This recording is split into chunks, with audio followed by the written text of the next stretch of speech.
Hey guys, I want to talk about how do you identify the high side and the low side. On some videos, I've showed you kind of the layout of how everything is. I got the compressor, the condenser, the receiver dryer, the orifice tube, the TXV, the evaporator, blah, blah, blah, blah, blah, and all the tubing and pipes. But I want to go over some things to think about whenever you're trying to distinguish what the high side or the low side is. Of course, pressure. You can use your pressure gauges to figure out the high side and the low side. Sight. Where it's located on the vehicle. Where is it located in relation to the compressor? And the compressor is generally the easiest thing to locate other than the condenser. It's in front of the radiator. The compressor is mounted on the engine with the high side and low side going into it. The suction discharge hose is bolted to it. And after all, you understand what a compressor looks like, and they all relatively look very similar there.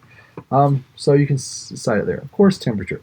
The temperature of the lines, now, if the system is working, the temperature of the lines is pretty obvious. High side is hot and low side is cold. However, if it's not working, temperature is not really going to tell you.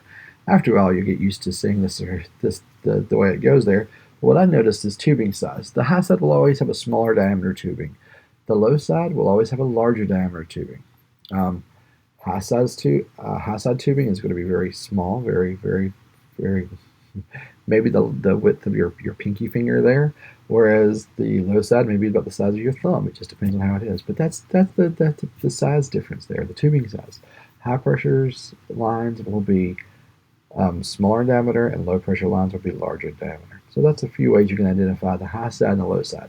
The pressure, sight, its location on the vehicle, the temperature of the lines, and then of course the tubing size. So remember, the smaller the tubing size, the higher the pressure.